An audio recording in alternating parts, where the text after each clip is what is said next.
Bismillahirrahmanirrahim. Assalamualaikum warahmatullahi wabarakatuh.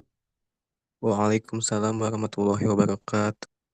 Alhamdulillahirrabbilalamin. Wassalatu wassalamu ala asrafi anbiya'i wal mursalin wa ala alihi wa sahbihi ajma'in amma ba'du. Alhamdulillah, syukurillah ya pada siang hari ini kita bisa bertatap maya ya dalam keadaan sehat walafiat ya. Dan kita awali saja dengan bacaan basmalah. Bismillahirrahmanirrahim. Pada hari ini saya akan melanjutkan ya dengan materi berikut ya, yaitu terkait dengan eh, teori struktur modal. Ya. Nah, di dalam manajemen keuangan atau dengan kata lain untuk kepentingan pengelolaan suatu perusahaan, berbicara mengenai struktur modal ini sangatlah penting gitu ya, sangatlah penting. Kenapa? Karena ini ada hubungannya dengan pengambilan keputusan ya, terkait dengan nilai perusahaan tentunya ya. Oke. Nah, di sini ya untuk atau sebagai pendahuluan ya, bahwa teori struktur modal ini menjelaskan apakah ada pengaruh ya perubahan struktur modal terhadap nilai perusahaan ya. Nah, melalui konsep inilah diharapkan dapat dianalisis ya kemungkinan struktur modal yang dipandang efisien dengan tetap meningkatkan nilai perusahaan. Oke ya. Nah, struktur modal yang tentu ya dikatakan optimal ketika suatu perusahaan itu ya mampu mengkombinasikan tentu ya antara utang dan ekuitas atau modal sendiri ya yang secara maksimum tentu ya, atau dengan kata lain dapat menghasilkan atau memaksimumkan harga saham perusahaan yang pada akhirnya tentu ini akan berpengaruh pada nilai perusahaan itu sendiri ya. Nah, pada saat tertentu ya, di mana manajemen perusahaan tentu ini menetapkan struktur modal yang ditargetkan ya, yang mungkin saja merupakan struktur modal yang optimal ya bagi perusahaan tersebut ya, tapi target tersebut ini dapat saja berubah ya dari waktu ke waktu seiring dengan kegiatan usaha itu sendiri gitu ya. Nah, kemudian eh, mengapa struktur modal ini penting ya? Tentunya ya setiap ada perubahan struktur modal ini akan memengaruhi biaya modal secara keseluruhan tentunya. Ya, kita sudah mempelajari ya tentang cost of capital dulu ya. Oke. Nah, tentu cost of capital itu sendiri akan sangat ditentukan ya oleh struktur modal yang ada di dalam perusahaan ya. Nah, kemudian besarnya biaya modal keseluruhan ini ya nantinya tentu menjadi semacam cut off rate ya pada pengambilan keputusan investasi itu sendiri. Ya, apakah dalam hal ini tentunya ya perlu menarik dana dari luar ataukah cukup dengan modal sendiri, gitu ya. Nah, kemudian faktor apa saja yang harus dipertimbangkan di dalam struktur modal ini? Yang pertama adalah penyesuaian atau suitability. Ya, ini penting untuk dipertimbangkan ya di dalam konteks keputusan struktur modal. Ya, artinya beradaptasi ya, eh, atau disebut suitability yang dimaksud di sini adalah apakah dalam hal ini perusahaan harus segera ya melakukan perubahan atas struktur modal yang ada sesuai dengan kebutuhan perusahaan itu sendiri, gitu ya. Nah, kemudian pengawasan atau kontrol ini tentu sangat penting dalam artian bahwa dari periode ke periode ya, tentu ini perlu dianalisis ya sampai sejauh mana modal yang ada di dalam perusahaan itu tentu ya, ini ketika berbicara mengenai utang misalnya ya, bisa mengungkit ya seperti yang sudah dijelaskan pada minggu yang lalu ya mengenai analisis leverage tentunya ya. Nah, kemudian juga yang perlu dipertimbangkan lebih jauh adalah laba yang diperoleh perusahaan ya. Dalam hal ini tentu dilihat dari kacamata investor dalam artian para pemegang saham ini tercermin di dalam earning per shares. Jadi pendapatan per lembar sahamnya berapa gitu ya. Oke. Demikian juga Yang keempat ini adalah tingkat risiko atau richness, ya. Di mana dalam konteks ini risiko yang ada, ya, tingkat risiko yang ada tentu bagi investor ini sangat penting dipertimbangkan. Demikian juga bagi emiten, ya. Dalam artian ketika menggunakan modal dari luar, ya, atau eksternal dalam artian menggunakan hutang, ya, berapa besarnya beban tetap, ya, dalam hal ini beban bunga yang ada, tentu ini semakin besar gitu, ya. Katakanlah beban bunga yang eh, apa namanya yang harus ditanggung oleh perusahaan tentu akan semakin besar pula risikonya, ya. Oke. Nah, kemudian kondisi struktur modal perusahaan pada dasarnya ini bisa dibagi menjadi dua kelompok gitu, ya, atau dua kategori gitu, ya. Ada yang dinamakan dengan struktur modal pada pasar modal sempurna dan tidak ada pajak, ya. Ini yang pertama. Kemudian yang kedua adalah struktur modal pada pasar modal sempurna dan ada pajak, gitu, ya. Di satu sisi ini pasar modal sempurna dan tidak ada pajak, sementara ini adalah struktur modal pada pasar modal sempurna tapi ada pajak. Oke, ya. Nah, untuk kategori yang pertama di mana di sini tidak ada pajak, ya. Ini ada dua pendekatan, ya. Yang pertama adalah pendekatan tradisional, konvensional gitu, ya. Kemudian yang kedua adalah pendekatan apa yang dinamakan dengan MM, ya, atau Modigliane and Mailer, ya, pendekatannya. Kita kita lihat yang tentu kondisi pertama dulu, ya. Dalam artian bahwa struktur modal pada pasar modal sempurna tapi tidak ada pajak, ya, dan tidak ada pajak. Nah, di sini tentunya pasar modal yang sempurna, ya, yang dimaksudkan pasar modal yang sempurna ini adalah pasar modal yang sangat kompetitif, ya, di mana dalam pasar tersebut antara lain tidak dikenal yang namanya bankruptcy fee gitu, ya, tidak ada, ya, atau biaya kebangkrutan itu tidak dikenal, ya. Oke. Kemudian juga tidak ada biaya transaksi. Bunga simpanan dan pinjaman sama, ya, dan berlaku untuk semua pihak. Dan diasumsikan tidak ada pajak penghasilan. Ya, ini eh, apa namanya di dalam pasar modal yang sempurna, ya. Oke. Nah, di sini ada beberapa hal yang tentu perlu dipenuhi, ya. Asumsi yang perlu dipenuhi, ya. Di antaranya adalah laba operasi yang diperoleh setiap tahunnya ini dianggap konstan, tidak berubah, ya. Laba setiap tahunnya itu tidak berubah. Kemudian dan tidak diperlukan penambahan modal kerja untuk menjalankan operasi perusahaan, ya. Dan penyusutan tentu, ya, cukup untuk mengganti aktiva tetap yang disusutkan, ya. Ini asumsi yang pertama, ya. Kemudian yang kedua, semua laba yang tersedia bagi pemegang saham ini dibagi, ya, dibagikan untuk kepentingan dividen atau sebagai dividen. Oke, ya.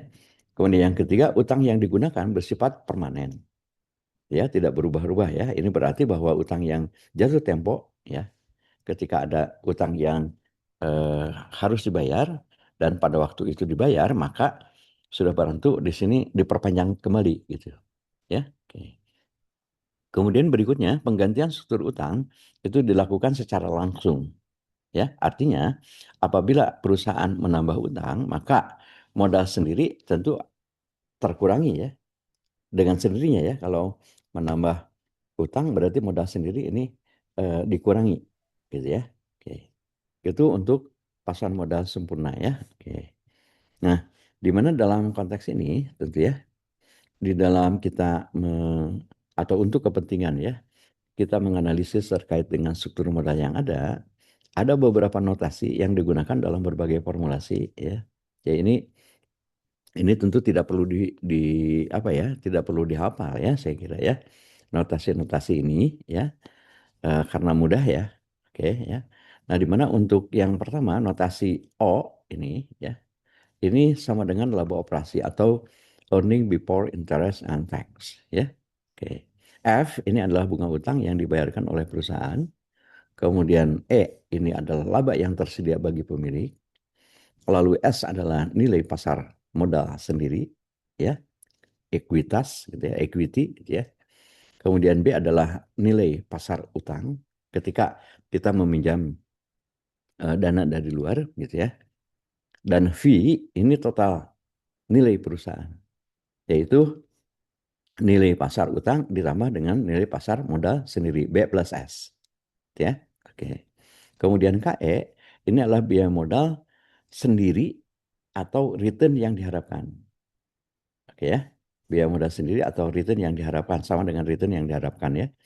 Nah, sedangkan untuk KD ini ya, notasi ini digunakan biasanya untuk biaya modal utang atau tingkat bunga utang. Ya, biaya modal utang atau biaya modal utang. Ya, sedangkan KO ini adalah biaya modal rata-rata tertimbang. Tertimbang ya, kalau dulu waktu kita membahas tentang capital apa namanya dalam cost of capital itu dikatakan sebagai weight appraised cost of capital. Sama ya ini. Jadi biaya modal rata-rata tertimbang. Oke ya. Nah, sehingga dalam konteks ya menganalisis ya struktur modal yang ada, rumus-rumus yang bisa dipergunakan ya, tentu ini untuk masing-masing sumber dana ya berbeda-beda gitu ya. Nah, ketika misalnya ya dalam hal ini tentunya eh, apa namanya ketika ya kita berbicara mengenai biaya modal sendiri ya misalnya ya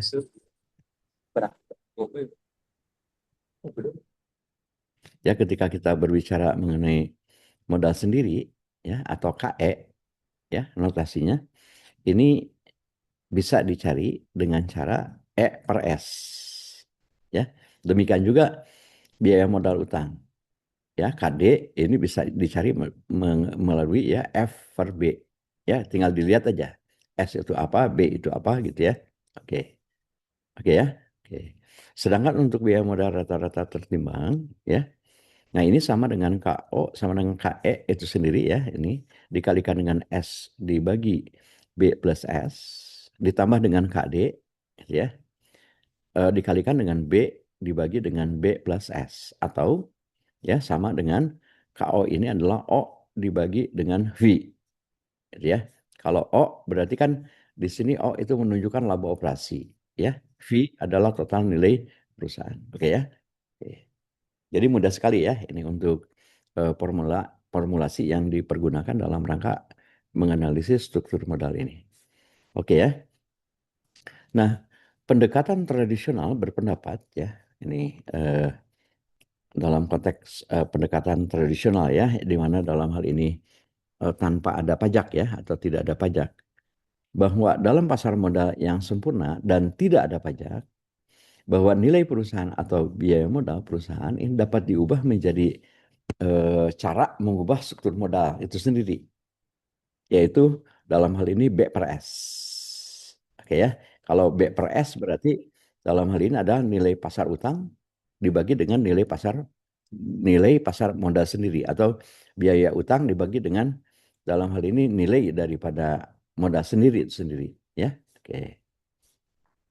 Gitu ya. Oke. Secara ringkasnya seperti itu. Kita lihat ya sekarang. Contoh, misalkan PT X ini mempunyai 100% modal sendiri ya dan laba bersih yang diharapkan per tahunnya itu adalah 10 juta.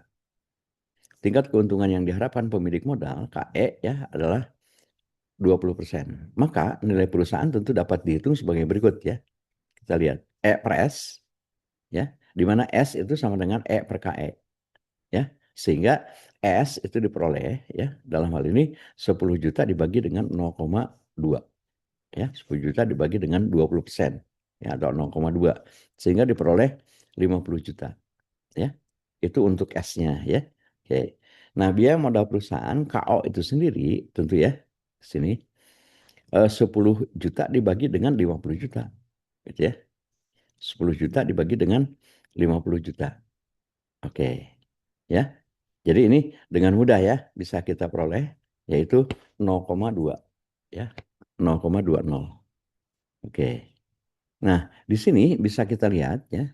Bisa kita lihat ini secara lebih terperinci ya kalau menggunakan di sebelah kirinya ini adalah notasi ya. Ini laba bersih 10 juta. Bunganya tidak ada ya karena tidak ada utang ya. Oke.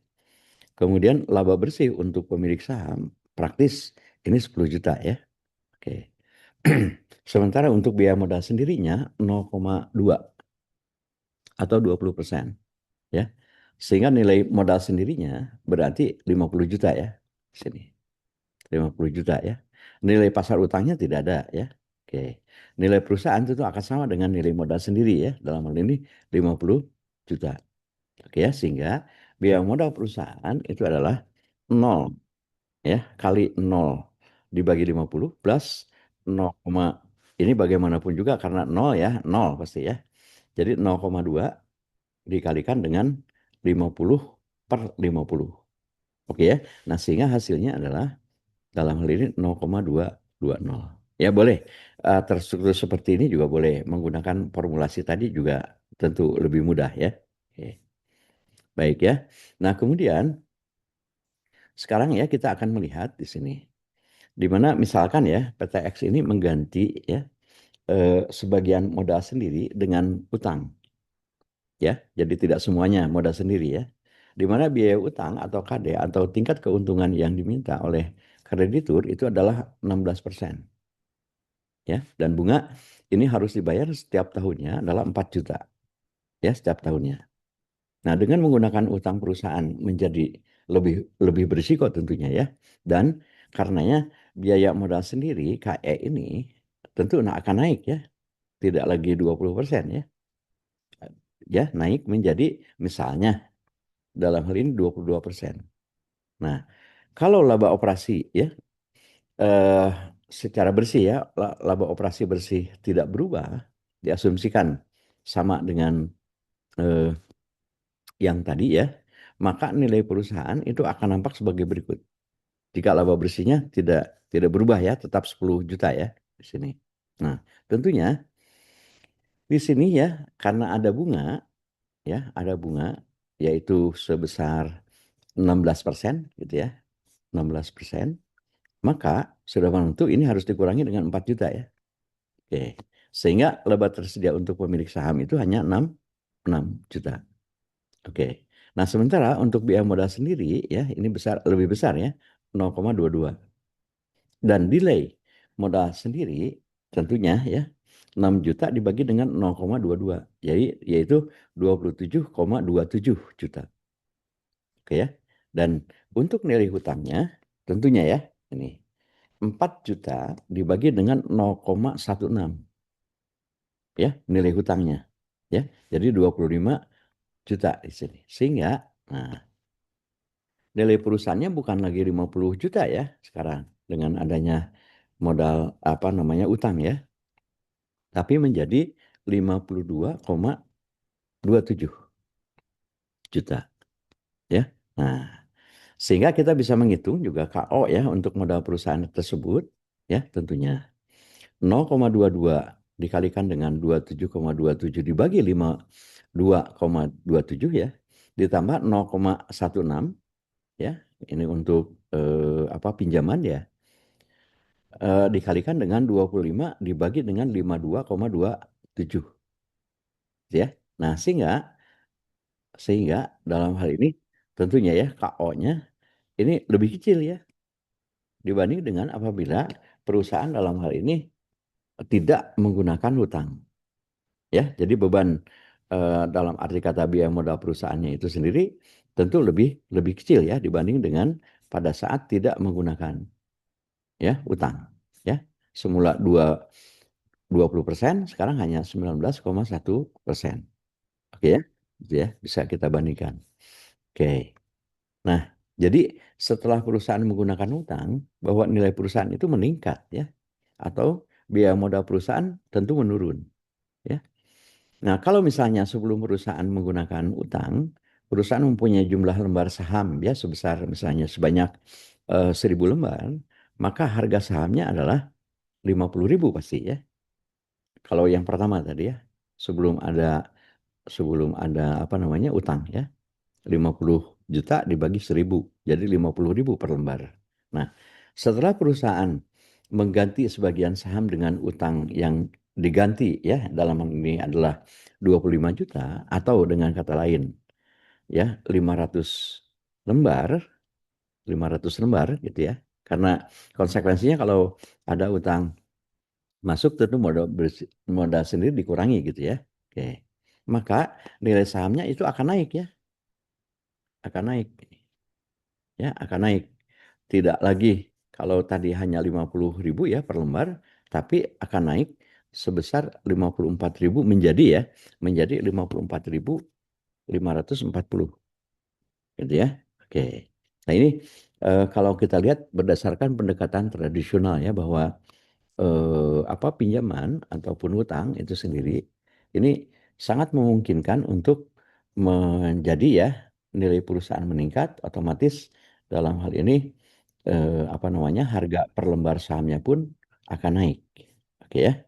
Oke. Nah, kemudian masih dalam kondisi pasar modal sempurna dan tidak ada pajak ya. Menurut pendekatan Modigliani Mailer ya ini eh, masih tradisional ya, ini pendekatan tradisional dari untuk pasar modal sempurna maksud saya ya, pasar modal sempurna tidak ada pajak ya, bahwa pendekatan tradisional menurut MM ini ya itu tidak benar katanya ya, tidak benar dengan kondisi di mana kalau utang itu ada maka eh, apa biaya modalnya itu jadi menurun atau dengan kata lain nilai perusahaannya jadi meningkat gitu ya.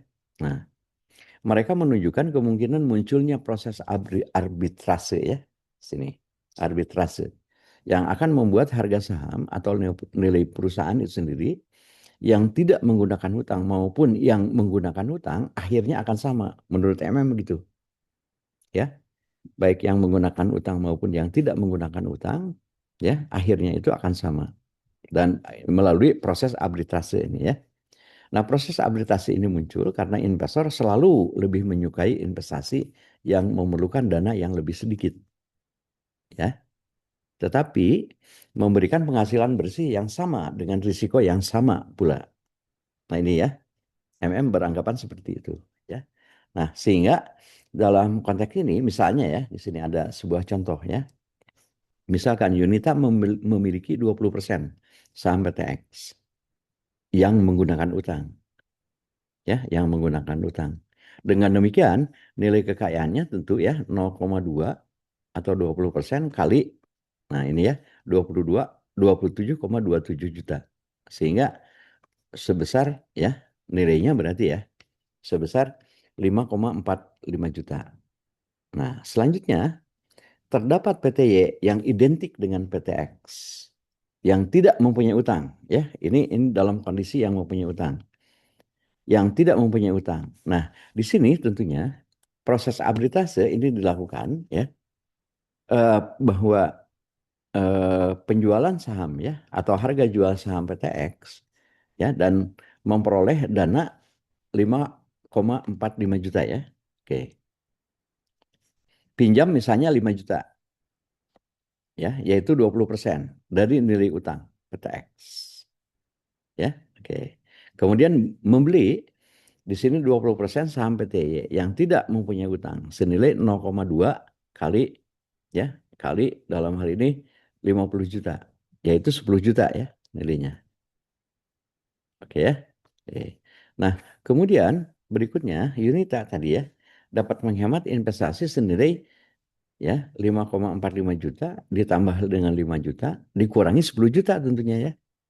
Ini dapat menghemat sebesar 0,45 juta. Nah, ini ya, sebesar 0,455 juta. Nah, pada saat ya Yunita masih memiliki 20% saham PTX yang mana dalam hal ini mempunyai utang ya, mempunyai utang, ia mengharapkan tentunya ya untuk memperoleh keuntungan 0,2 kali 6 juta pasti ya. Gitu. Atau dengan kata lain 1,2 juta. Oke ya, 1,2 juta. Ini kalau dalam hal ini tetap menggunakan perusahaan PTX ya dalam hal ini yang mempunyai utang. Ya. Pada waktu ya memiliki 20% saham PTY dan mempunyai utang sebesar 5 juta, ya, maka keuntungan yang diharapkan adalah, nah ini ya, ini bisa bisa kita lihat. Keuntungan dari saham PTY itu adalah 2 juta ya, 0,2 kali 10 juta ya. Oke, sementara bunga yang dibayarkan itu adalah 0,8. Jadi hasilnya adalah 1,22 juta. Nah, di sini ya kita bisa melihat bahwa artinya ya, Yunita ini dapat mengharapkan untuk memperoleh keuntungan yang sama ya, yaitu 1,2 juta ya. Menanggung risiko yang sama juga tetapi dengan investasi yang lebih lebih kecil ya, yaitu selisihnya dalam ini 0,455 juta. Oke ya. Nah, proses penggantian modal sendiri dengan utang yang dilakukan PTX tentu terdapat kejanggalan ya, terdapat kejanggalan ya. Nah, di atas disebutkan bahwa PTX itu mengganti modal sendiri dengan utang sebesar 25 juta ya. Oke. Nah, apabila ya semula sebelum menggunakan utang nilai modal sendiri adalah 50 juta ya, ini 50 juta, maka setelah diganti dengan utang menjadi 25 juta otomatis ya. Setengahnya ya diganti ya. Ini untuk modal sendirinya akan sebesar 25 juta. Nah, tentu menjadi 25 juta ini ya, ini modal sendirinya menjadi 25 juta dan tidak mungkin menjadi 27,27 juta, tidak mungkin ya. Nah, jadi kalau modal sendiri menjadi 25 juta, maka seharusnya biaya modal sendiri setelah menggunakan utang itu adalah menjadi ya, di sini. KE ini adalah E per S, berarti 6 juta dibagi 25 juta sehingga menjadi 24%. Begitu ya. Oke. Nah, dengan KD 16%, maka biaya modal perusahaan setelah menggunakan utang adalah ya, nih yang 16% ya. Sesungguhnya 24% dikalikan dengan 25 per 50 ditambah dengan 16% dikalikan 25 per 50 ya. Jadi dalam hal ini 20% diperoleh ya. Nah, ini jadi ini berarti bahwa biaya modal perusahaan atau nilai perusahaan sebetulnya tidak berubah ya. Baik perusahaan menggunakan utang ataupun tidak menggunakan utang melalui proses arbitrase tadi ya, menurut Modigliani and Mayer. Oke ya. Nah, karena ya pendekatan tradisional ini diasumsikan bahwa biaya modal sendiri meningkat 22%, maka perusahaan yang menggunakan utang menjadi lebih tinggi nilainya daripada perusahaan yang tidak menggunakan utang. Ya, itu berdasarkan pendekatan tradisional ya. Menurut MM tidak berubah ya sebetulnya. Ya, sama saja ya.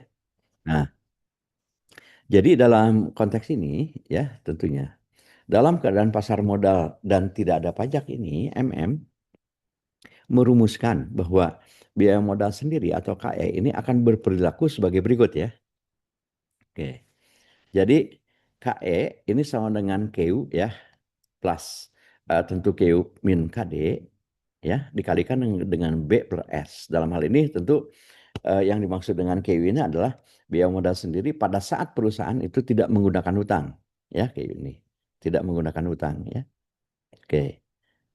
Nah, dalam contoh tadi ya untuk PTX berarti ya apa namanya KE ini adalah 20% atau 0,2 ya, ditambah dengan 20% dikurangi dengan 16% ya, dikalikan dengan yang menggunakan utang ini ya, 25 per 25. Oke ya. Jadi dalam hal ini KE-nya adalah sebesar 24%. Ya, oke.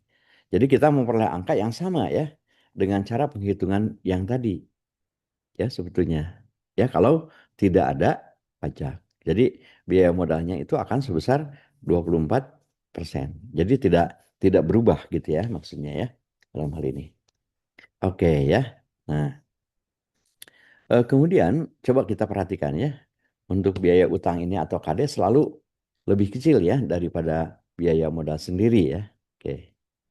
Atau Q itu sendiri ya.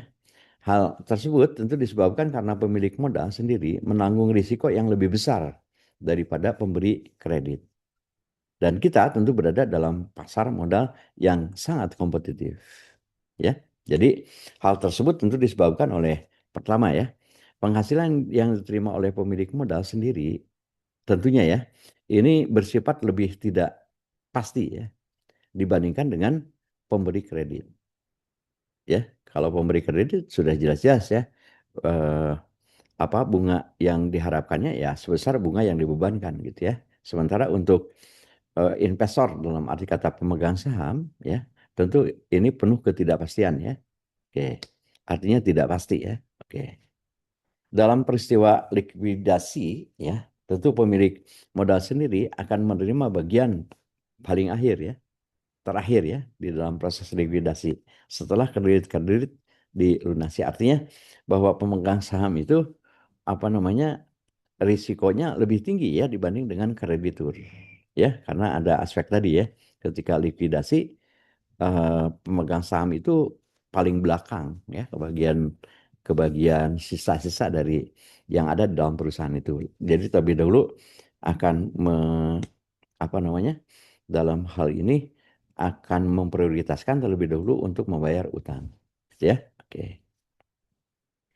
Nah, kemudian ya dalam keadaan perusahaan memperoleh utang dari pasar modal yang sifatnya kompetitif, pastinya ya KD ini akan lebih kecil daripada KE atau dengan kata lain eh, biaya atas utang akan lebih kecil dibanding dengan biaya modal sendiri. Jadi tidaklah benar ya apabila perusahaan menghimpun dana dalam bentuk equity, perusahaan kemudian berhasil menghimpun dana murah. Tidak, tidak ya. Tidak demikian. Justru dengan apa namanya modal sendiri ini ya biayanya atau risikonya lebih lebih besar tentunya ya. Oke. Nah, sehingga MM ini menunjukkan bahwa dalam keadaan pasar modal sempurna dan tidak ada pajak, maka ya keputusan pendanaan menjadi tidak relevan sebetulnya. Oke ya. Jadi kalau tidak ada pajak, dia mengatakan bahwa keputusan pendanaan ya terkait dengan struktur modal ini dianggap tidak relevan. Artinya penggunaan utang ataukah modal sendiri tetap akan memberi dampak yang sama bagi kemakmuran pemilik perusahaan. Jadi tidak ada bedanya gitu ya antara menggunakan utang ataupun tidak menggunakan utang menurut MM ini ya dalam artian pendekatan tradisional. Oke ya. Nah, sekarang bagaimana seandainya jenis pasar yang kedua ya untuk yang kategori kedua ya. Pasar modal sempurna dan ada pajak. Kalau tadi tidak ada pajak ya. Nah, sekarang ada pajak. Nah, dalam keadaan ada pajak, MM berpendapat bahwa keputusan pendanaan menjadi relevan ya kalau ada pajak, menjadi relevan. Hal ini kenapa? Karena disebabkan bahwa bunga yang dibayar itu ya dapat dipergunakan untuk mengurangi pendapatan yang kena pajak. Nah, ini ya. Jadi bunga yang dibayar itu akan mengurangi pendapatan kena kena pajak, yaitu bersifat tax deductible ya, bersifat tax deductible ini. Dengan demikian terdapat penghematan biaya pajak dan merupakan manfaat bagi pemilik perusahaan. Nah, ini ya. Jadi dampaknya ya nilai perusahaan yang menggunakan utang ini akan lebih besar tentu ya daripada nilai perusahaan yang tidak menggunakan utang dengan catatan ada pajak gitu ya. Oke. Kita lihat ya. Di sini ya kita terdapat perhitungan untuk rugi laba ya untuk PTA yang tidak mempunyai utang dan PTB mempunyai utang. Kita lihat ya perbandingannya ya. Oke.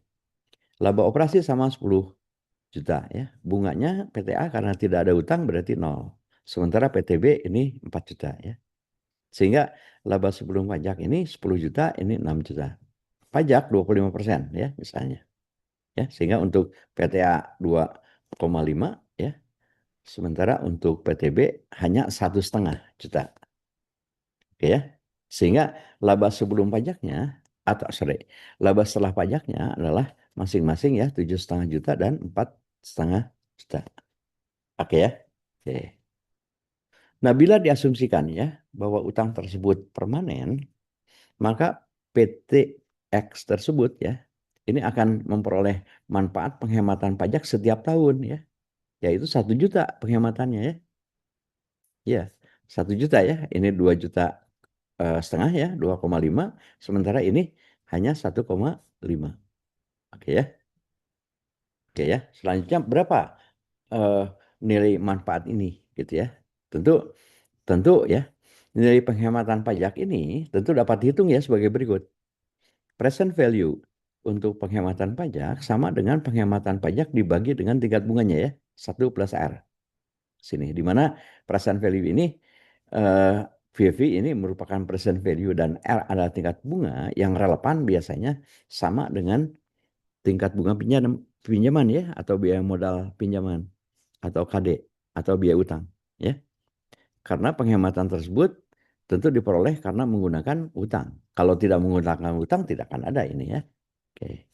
Baik ya. Nah, karena dengan asumsi bahwa utang itu adalah permanen, maka ya present value penghematan pajaknya bisa diperoleh dengan cara penghematan pajak dibagi dengan biaya utangnya ya. Oke. Penghematan pajak dibagi dengan biaya utangnya atau KD.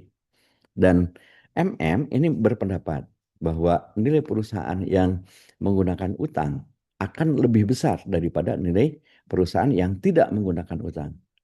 Oke ya. Maka selisihnya disebut sebagai present value penghematan pajak. Oke ya. Nah, MM sependapat ya, ketika ada perusahaan yang menggunakan utang ya, tapi ya ada pajak, maka perusahaan yang menggunakan utang ya, nilai perusahaannya itu tentu akan lebih besar dibanding dengan perusahaan yang tidak menggunakan utang. Nah, sehingga value ya atau VL ini ya di sini.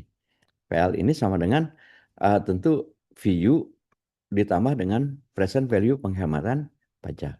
Ya, dalam hal ini VL ini yang dimaksudkan adalah nilai perusahaan yang menggunakan utang, sementara VU ya ini adalah nilai perusahaan yang tidak menggunakan utang. Jadi untuk VL ini ya, untuk yang tidak menggunakan utang ditambah dengan present value penghematan pajaknya. Oke ya. Oke. Contoh ya. Misal KU ya, ini yang tidak menggunakan utang tentu ya. PTA tidak menggunakan utang itu adalah 20%. Dan KD-nya adalah 16%. Maka nilai PTA ini dapat dihitung sebagai berikut. Ya. Jadi VU ya yang tentu tidak menggunakan utang ini ya. 7,5 juta dibagi dengan 0,2. Jadi nilainya 37,5 ya. Oke. Sehingga present value-nya pajak ya, present value penghematan pajaknya berarti 1 juta dibagi dengan 0,16 ya, sehingga sebesar 6,25 juta ya.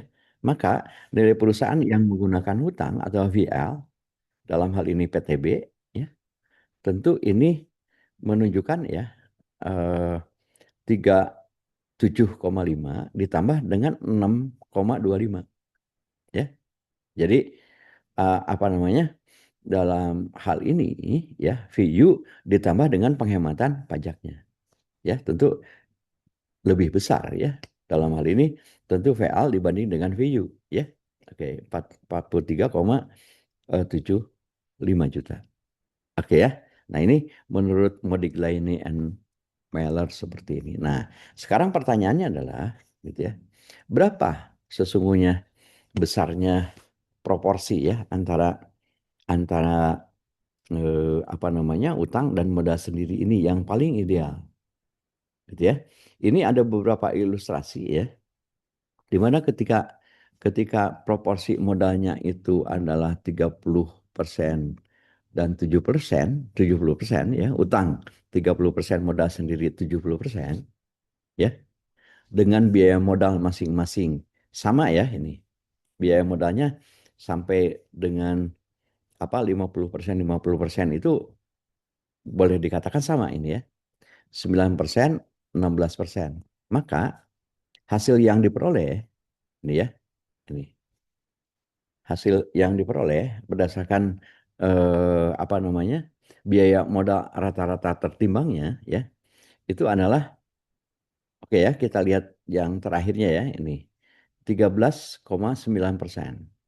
Ini ketika proporsinya seperti ini.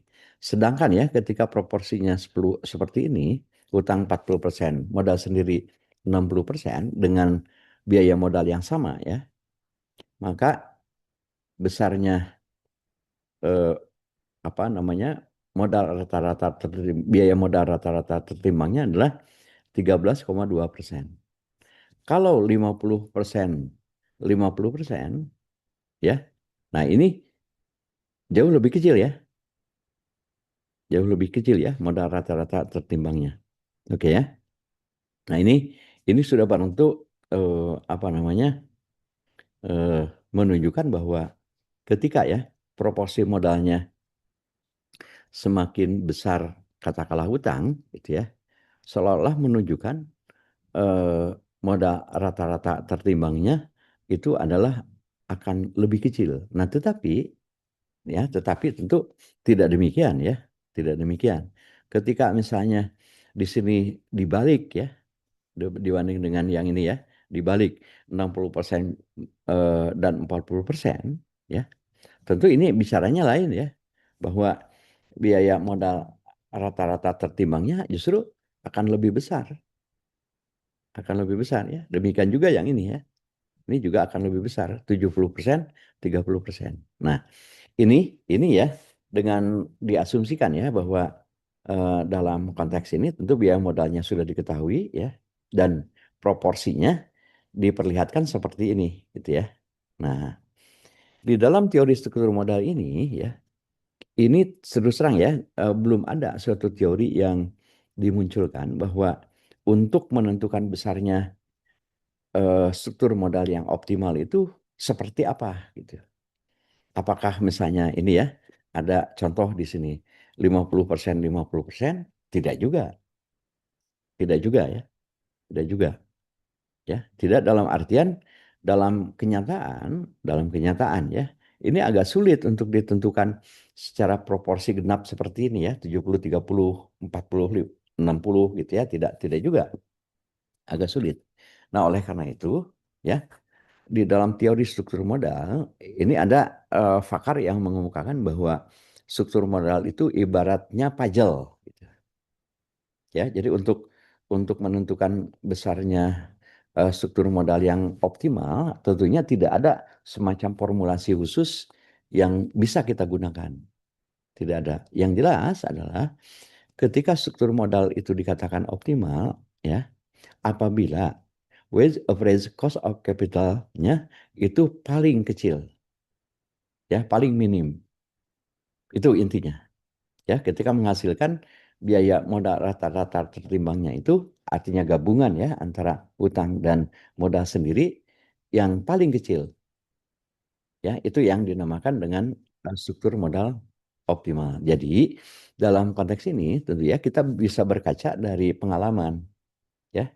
Pengalaman misalnya dari apa namanya beberapa periode yang lalu kita analisis gitu ya. Mana kiranya struktur modal yang dianggap paling optimal.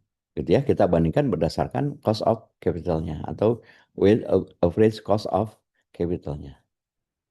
Ya. Oke, demikian ya, Saudara ya. Ketika kita berbicara mengenai apa namanya?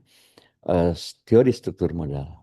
Ya, sekali lagi saya katakan belum ada satu formulasi pun ya, satu pun belum ada gitu ya, yang mengatakan bahwa struktur modal yang dianggap optimal itu harus berapa porsi untuk utang dan berapa porsi untuk apa namanya equity ya atau modal sendiri. Belum ada.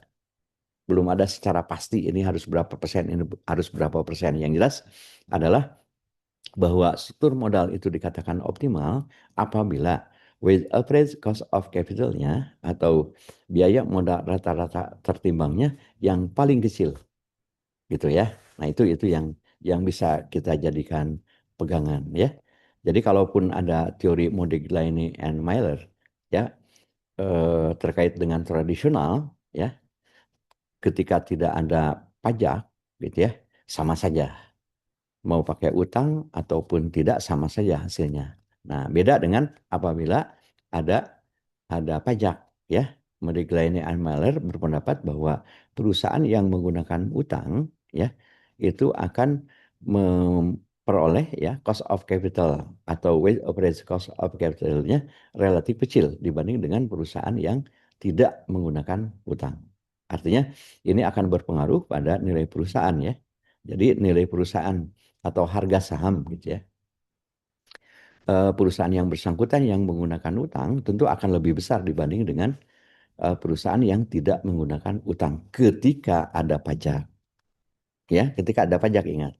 Kalau tidak ada pajak ya sama saja. Bahkan Mondigliani and Mailer ketika tidak ada pajak itu tidak masuk ke dalam kategori keputusan investasi pendanaan ya. Artinya tidak relevan untuk dipertimbangkan.